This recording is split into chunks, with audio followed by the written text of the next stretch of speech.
ओम नमः शिवाय। हर हर महादेव। आज हम आपको बताने जा रहे हैं कि भगवान शिव की पूजा में कौन कौन सी 5 चीजें भूल कर भी ना चढ़ाएं, नहीं तो लग सकता है आपको दोष। और ऐसा क्या करना चाहिए आपको कि आपकी मनोकामना पूर्ण हो जाए, ये सब जानें।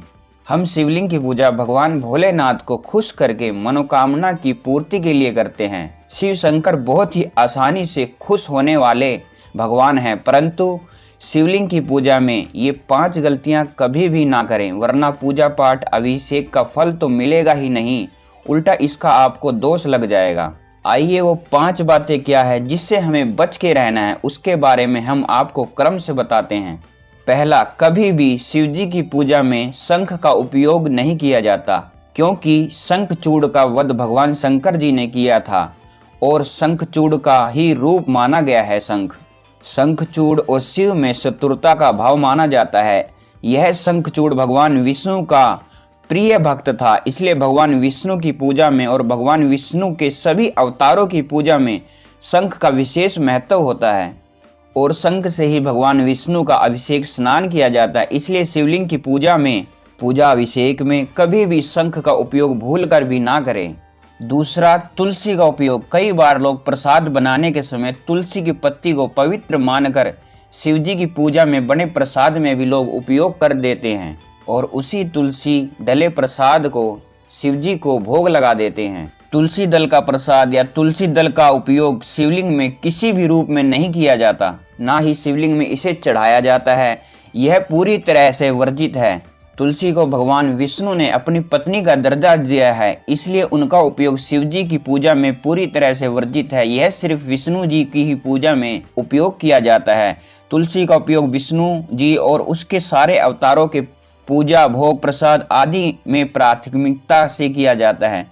तुलसी के बिना विष्णु जी की पूजा को अधूरा माना गया है, इसलिए तुलसी का उपयोग शिव जी की पूजा में भूल कर भी ना करें, बिल्कुल भी ना करें। तुलसी को शंखचूड़ की पत्नी भी बताया गया है। तीसरा, तिल का उपयोग। तिल से बनी हुई सामग्री, तिल से बनी हुई मिठाइयाँ या तिल की किसी भी चिक्की या तिल के लड्डू या तिल से बनी अन्य सामग्री को भी शिव जी की पूजा में उपयोग नहीं किया जाता, क्योंकि तिल को भगवान विष्णु का मैल माना गया है। उनके मैल से ही तिल उत्पन्न हुआ है, ऐसा माना जाता है। इसलिए भगवान शिव की पूजा में तिल का उपयोग बिल्कुल ना करें।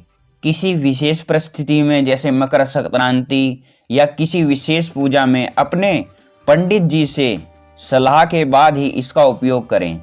चौथा, काफ़ी लोग कुमकुम से शिवलिंग को टीका लगाने का प्रचलन बताते हैं। भगवान भोलेनाथ वैरागी हैं, उनको श्रृंगार सामग्री से दूर दूर का कोई नाता नहीं है। कुमकुम एक श्रृंगार सामग्री मानी जाती है, इसलिए शिवजी को या शिवलिंग में कभी भी कुमकुम से ना तो श्रृंगार किया जाता है, ना ही टीका लगाया जाता है। शिवजी को हमेशा चंदन या अष्टदल आदि चीजों से ही टीका लगाते हैं। पांचवा, सामान्यतः लोग हल्दी आदि का लेप भी शिवलिंग में कर दिया करते हैं, जो शिवलिंग में पूरी तरह से वर्जित है। हल्दी भी एक श्रृंगार सामग्री मानी गई है और भगवान भोलेनाथ को किसी भी प्रकार की श्रृंगार सामग्री का उपयोग नहीं किया जाता। नारियल का भी उपयोग शिवलिंग में नहीं किया जाता। नारियल का प्रसाद भी सामान्यतः शिवलिंग में नहीं चढ़ाते हैं। अगर आप शिवलिंग में नारियल प्रसाद के रूप में चढ़ाते भी हैं तो उसे फोड़कर प्रसाद के रूप में ग्रहण नहीं करना चाहिए। पूजा सामग्री के साथ इसे नदी या तालाब में विसर्जित कर दिया जाता है। तो आप शिवलिंग की पूजा में इन विशेष सावधानियों का उपयोग करिए। और अब आप अपनी मनोकामना पूर्ति के लिए जानिए।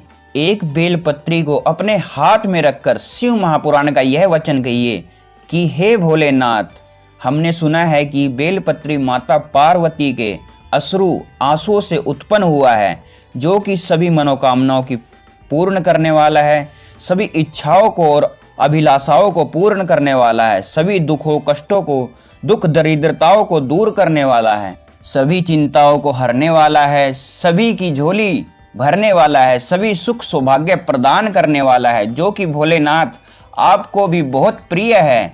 यह प्रार्थना वचन कहकर आप उस बेलपत्री को आप अपने दोनों नेत्रों, आंखों से लगाकर और फिर अपने हृदय दिल से लगाकर भोलेनाथ के ऊपर उस बेलपत्री को चढ़ा दे। सच्चे दिल से आपकी मनोकामना जरूर पूर्ण होगी। तो कैसी लगी आपको हमारी ये वीडियो? अगर अच्छी लगी हो तो वीडियो को लाइक करें, शेयर करें और चैनल पर नए हैं तो शंकर परिवार से जुड़ने के लिए चैनल को सब्सक्राइब अवश्य करें और हर हर महादेव का कमेंट अवश्य करें।